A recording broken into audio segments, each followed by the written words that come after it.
ahead and get started. Hey, good morning, everyone. We'll go ahead and call to order the August 27th Board of Commissioner meeting. Commissioner Taylor's running late. He'll be here momentarily, so everybody applause when he walks in. So but we'll go ahead and get started for the sake of time. So we have Pastor Tim Baxter from First Baptist Church to give our opening prayer. Pastor, you want to get us started? If you'd bow with me. Father God, we just thank you for this beautiful day today. Thank you that you're with us every day, watching over us. Your word says when we draw close to you, you draw close to us. So draw close to us in all that we do today. We just pray for this meeting. We ask that you would be a part of everything discussed, God. We thank you for everyone that's here, the leadership roles, Father, those that the work that they do. We just ask, God, that you continue to move, guide the community, guide the churches, guide us all to do your will and to follow your path. And we thank you for this. In Jesus' name we pray. Amen. Thank you. Thank you. All right, first up, we got the IRACs and opioid discussion. We've got Judge Murray here. Morning, Judge. Morning. Morning, Commissioners. Thank you for giving me the opportunity to make the case for the opioid funds to be used for IRACs. So for those who are not familiar, IRACs is a program that is designed to help people reintegrate from the security center back into society. And it has worked very well. This is a program that when I was prosecutor, I was 100% against because I thought it would be like this total liberal mindset, and it's not. It's actually what I would say like a person-centered approach to working with people who need to come back into the community. The catch is it is funded by the state through a number of grant processes, but they are now requiring a county match of 20%. That's about $100,000. That's kind of a new addition since July. Many other counties have used at least some of their opioid money, the unencumbered, or actually it's the encumbered part, it's the restricted part, in order to offset that grant. And so I'm asking for the use of some of those funds for that purpose. And I'm happy to entertain questions. What kind of balance do we have in that fund? I want to say off the top of my head, it's like in the 80s, like 89. I don't think it's enough necessarily to get it off total, but it would. My ask would exhaust that fund for this year. It reverts it doesn't revert, but it comes through every year in diminishing amount. So year one, it was X. Year two, it's X minus 100,000. It keeps getting smaller. So this is a short-term fix. So where would the additional funds come from? Well, I'm willing to get creative. I think we can find it, but this is the first part of it in terms of the biggest chunk. So I want to make sure we can find that. And I can say, like, if you want to go dollar for dollar return on investment, and I don't want to put a ton of evidence on or anything, but what this group has saved us in real money is probably 3 or 4 times the ask here. So I'm just going to leave it at that. Yeah, I mean, obviously, I think we have to find the funding somewhere.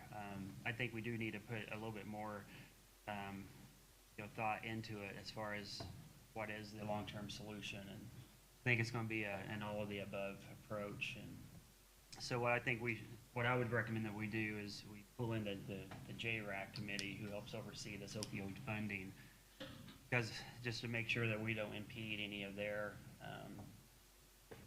plans of where they wanted the restricted, unrestricted dollars to go. And then this is a short-term fix because the opioid money is only around for so Right. long. So I don't have any issue using some of the opioid money for this, anywhere from 0 to 100% of it. All right. And then, but I'd want to lean on the JRAC committee to help, and then obviously the council to give them some time of, okay, you've got X number of years to plug this funding gap. So what type of timeline do we have? Yeah, once again, I think I can negotiate it. I got us a little bit more time. I mean, it was one of these, hey, July 1, we need this money by the end of July. Well, that's just not gonna ever work, you know, not when you're talking 6 digits. So I think I can get us more time. I think also more time leads us to better solutions over time. We just didn't have the opportunity to even, you know, kick the tires on a number of other options. So what we had to do was look at what other counties did, which is one of my least favorite things to do, by the way, because I don't think other counties run as well as we do. But that's what they did. So until we can devote a little bit more effort to it, that's our best solution. Let's do this. I know there's a JRAC meeting coming up in a couple of weeks. Let's go ahead and defer this to them, and then have them present that back to us at our next commissioners left, and then we can then pump that over to the council. Yeah, so totally agree. I just want to do a chain of command thing. I think it's your decision first. I think it goes to JRAC second. Right. No offense to the council members, but I think they get to approve or not approve the transfer. So Right. that first hurdle is all we needed to clear. Thank you so much. All right, thanks, Judge. Appreciate your time. Okay, next up, we've got the courthouse renovation update. So the roof, we've got the inspector here today finishing up the last steps of the roof. When they exposed the entire exterior surface of the top, the cracking was very minor, so which was very good. But part of the initial contract of the inspector was to inspect the top as well. So out of an abundance of precaution, they went ahead and had him come back up from Evansville to inspect the remaining cracking. So they do not anticipate any issues at all. And then they will start getting the new roof put back on. And yeah, the windows, I know the windows are going to be coming in any time now. And so far so good. So Yeah, I didn't quite understand, the elevation of the roof is gonna change, so they have to make some adjustments for the drainage. yeah, so right now on that roof, there's some. Sorry, that's gonna make it indiscreet. Snuck in the I back can't help door. Yeah. Didn't think anybody would see you. That's smart. That's a wise commissioner. So around the roof, there was some drainage holes, if you will, around the perimeter of that roof. So currently, they had a couple different options. When they raised that roof, they were going to cover some of that. They were going to raise that roof, so it was going to cover some of those. So therefore, the overflow was going to go down the sides of the building. Oh, yeah. So they're going to go in and puncture holes in that limestone to redo those so it goes down into the gutter. So it was additional, I think, $8,000 from Tabor Owens to come back in and cut those squares in that limestone around the perimeter. And then that will shed all the water off of the side of the building. So Glad they caught that. glad. Great catch. Yeah, great catch. And as any project goes, you catch some of this stuff as you go. So, but other than that, going forward as is, we'll have the Superior on top, the Circuit on the first, and courtrooms are going to be identical. They're going to use redwood. The price of redwood right now is fairly reasonable. It's a beautiful wood. So courtrooms will be beautiful, even though Lady Justice still has that blindfold on. But if she didn't, she'd see a beautiful courtroom. So far, so good. So we'll just keep moving forward. So I don't know if there's any additional questions. Sounds good. Excellent. Everyone should have received a copy of the August 27th. Yeah, I called to order the August 27th meeting, didn't I? I will amend that opening to September 10th meeting. So the August 27th minutes, everyone should have received. And were there any questions or changes? Seeing none. Oh, no. Seeing none, I'd entertain a motion to approve. So moved. A motion made by Commissioner Taylor. Do we have a second? Second. Second by Commissioner Arnold, all in favor? Aye. Aye. Motion passes 3-0. Morning, Chris. How are you? I moved seats again. Moved around. I'm back by the new commissioners trying to. Get warmed up. Try to get more money. I guess the first thing is the asphalt bid in place. You want to come over here then, Grant, or you, Sure. didn't we change that?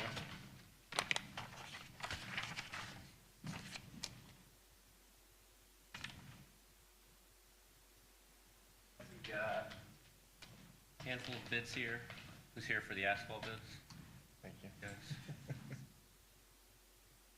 Okay, first one we've got here is from Milestone.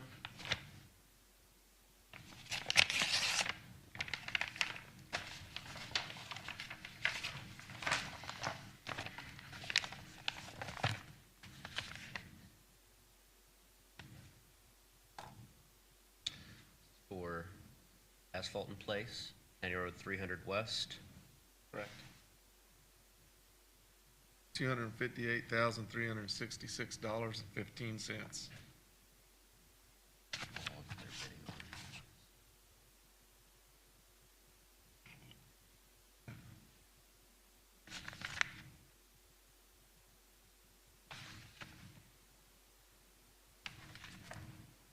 They're gone.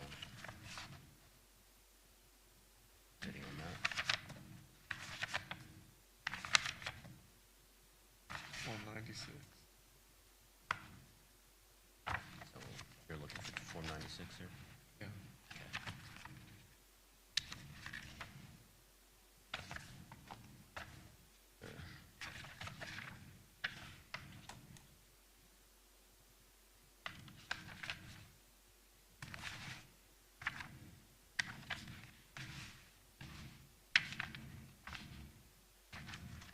South of the bypass.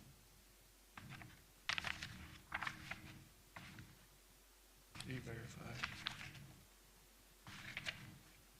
Non-collision.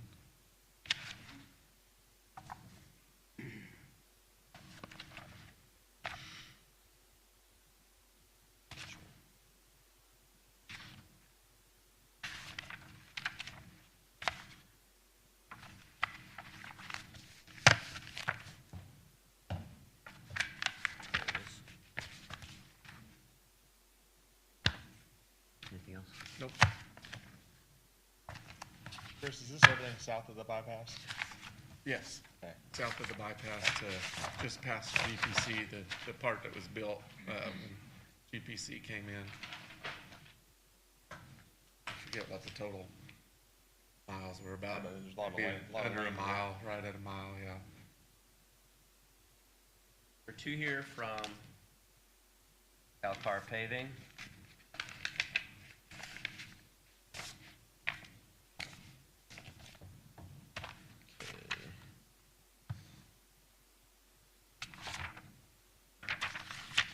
Bidding on application of hot asphalt, concrete and other bituminous products. 300 West, $277,135.85.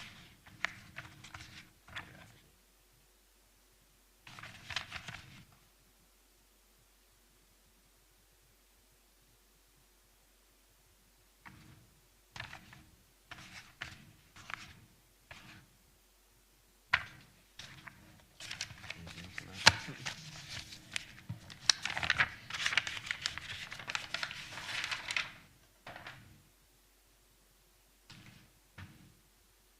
And E&B paving.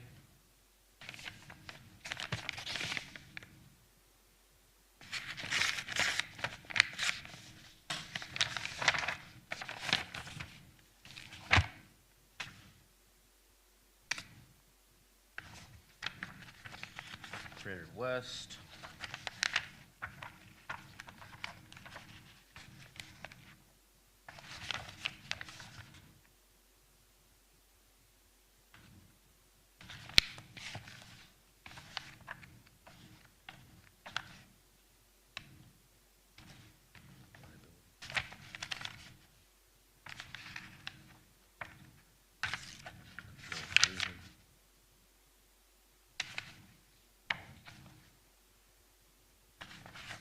They've got everything.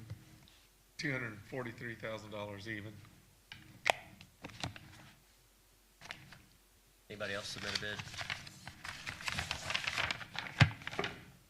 take these under advisement and make sure everything's in order. Yeah. I'd entertain a motion to take the bids under advisement. So moved. A motion made by Commissioner Taylor. Do we have a second? Second. Second by Commissioner Arnold. All in favor, say aye. Aye. Motion passes 3-0. Thanks, Yeah, everyone, for This, submitting the this bid. is the project being paid for with GPC GPC TIF TIF. revenues. Indeed. Okay. So we'll take them under advisement, and then we'll talk about, to make sure we've talked about the funding and where to get the money and make sure everything equals out, or what we need to do, or what's best for the county. And then I'll go over the bids. It was the first time I think I did just a specific bid on a road instead of a CCMG grant project, and I'll make sure I reach out to everybody and talk to them. And then while the guys are here, from the asphalt companies, we are gonna be doing our, annual bids. So you should see them coming out, and we're planning on opening them, I believe it's October 22nd. So that'd be our opening of our annual bids. We'll make sure we send you guys an email with the link to bid on that. We appreciate you guys, submitting bids to us. So another news, project updates, we're still tiling, so, we should finish up our tiling next week. And then you guys wanna put me on the agenda for sometime next month, or maybe I don't know, let's do November, and I'll give you an update on exact miles that we've tiled. And I did something new this year. I've figured how many houses and traffic that we've affected. You know, the other night, just off the top of my head, I knew when I went to bed at the end of the night, there was 125 homes, or you could say houses, but there's 125 homes that was not living on a gravel road anymore at the end of this year. So I did some math like that, and I think it was 839 cars, which every year that's gonna get less, because when we first started doing this, we were affecting the most traveled roads and the most houses. So my numbers are not gonna go up every year, but it does make you feel good that you can do that. So I'll give you guys that information. We're fired up our asphalt plant, so we will be doing a lot of our local paving this year. Had one other thing I was just gonna mention to you guys, or two other things. I got Rich Graber, our assistant supervisor, had him take his ERC training, employee responsible charge, which is mandated by the federal government, that you have to have an employee with the ERC to be able to be eligible for federal funds, and to be part of the quarterly reports that's mandated by the federal government, project development, construction. So Rich did that training and passed it. He's got his certificate. It was only one person. Now I've had mine, but if something happens to me or mine expires because I forget to renew it like I almost did last year, then we don't have somebody to do that stuff. So now we've got two people, and our timelines are offset when they expire. And the other two projects, the roundabout and the bridge rehab, which I think the bridge rehab, it'll come to letting next month. The roundabout, I think it doesn't come to letting until the 2029, or 2028, something like that. But I think we're gonna get it moved up. But I requested our FEMA dollars from federal government through NDOT. So they're gonna issue a PO, and them projects will be, I guess, proceeding. So we'll be getting bids again, probably from a lot of these same guys that are here. And also, what is the schedule set for next year on the commissioners' meetings? So I was talking to the two new upcoming commissioners about the highway meeting. We used to have two highway meetings at, two a month before each commissioners meeting, then we moved it to one. But with these guys coming in, I didn't know if they would be interested in going back to a meeting before each commissioners meeting, something for you guys to talk about. Yeah, I mean, after April, we'll have more flexibility of, our commissioner times will remain at 8:15 through April for May. because they'll have to, unless we want to move to nights. So, yeah, if we want to go to 2 highway meetings starting in January, just get everyone up to speed, it's probably not a bad idea, but yeah, we can talk more about that in, January. Yeah, I just wanted to bring it up for you guys if you thought it was a good idea or they were willing to or wanting to. Great. And that's the thing, I think that's all I've got. Well, I guess Scott got us hooked up with the radio guy. I don't know what the company's name is, though. Okay, DCS? ECS. So we were using a different company, and we've not really had service for probably over a year. We don't have a contract with them, and our radios is kind of, we've been having trouble with our radios and stuff, so they've brought a guy out, and he was out again earlier in the week, and so other than that, we're working on our radios. Sounds good. Thanks, Chris. Thanks. Appreciate it. All right, next up, we got Jamie Chapman for the United Way kickoff. Morning, Jamie. Morning, Jamie. Morning. It'll be short and sweet. I'm here today to ask permission and be able to proceed with our United Way campaign for the Daviess County employees. It starts September 1st, and usually it's over by end of October, but Debbie Goodwin will be co-chairing with me, and I think our bake sale is going to be in November this year, but we'll be in this building, and we are checking with the courts and the judges to make sure it won't be a conflict for them, people coming in and out that day.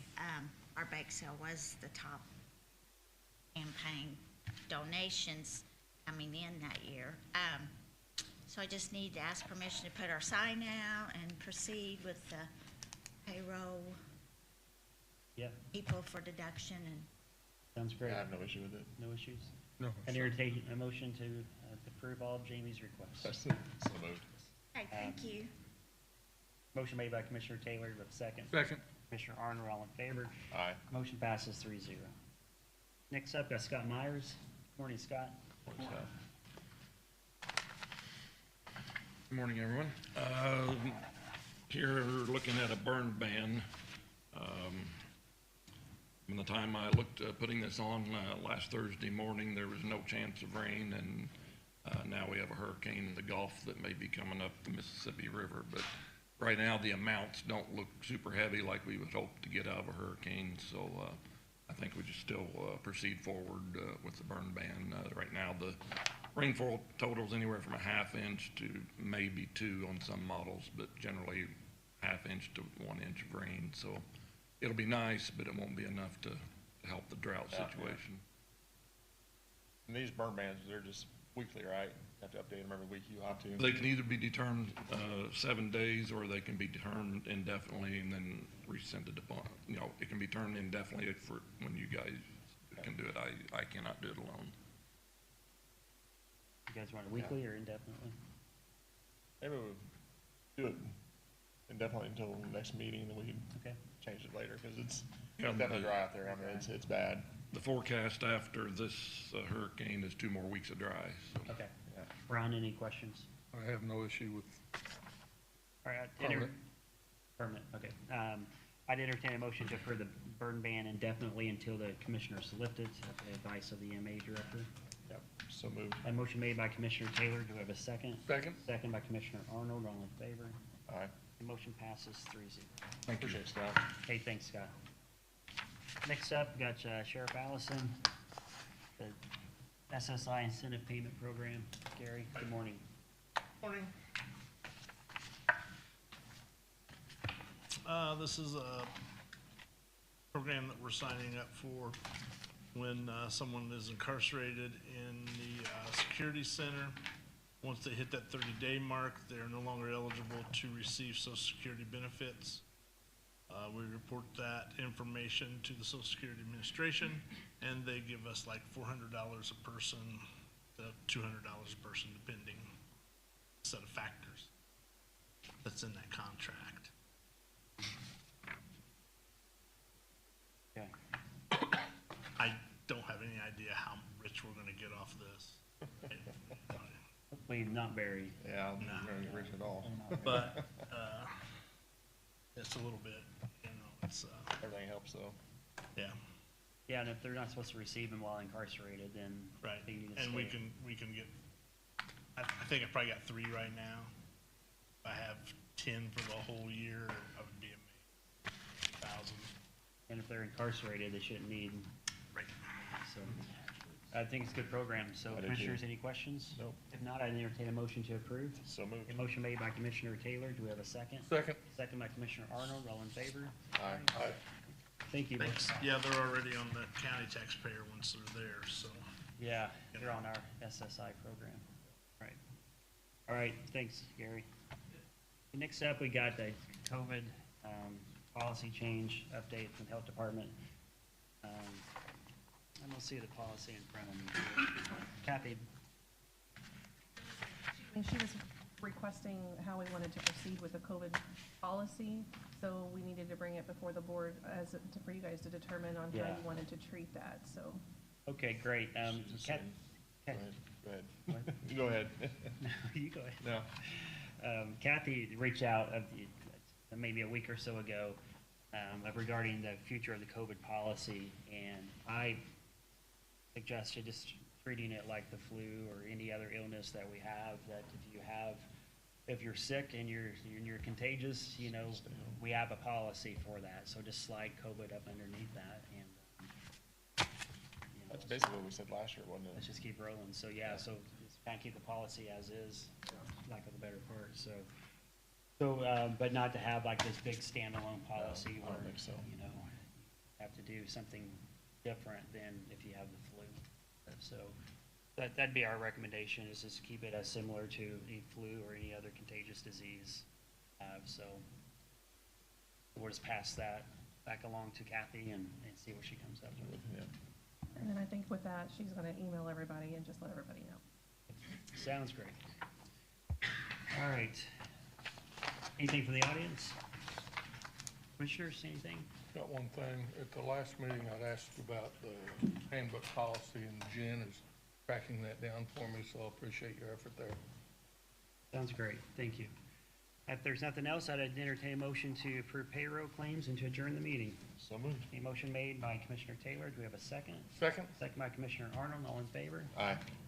Motion carries. Have a great week, everyone. Thanks.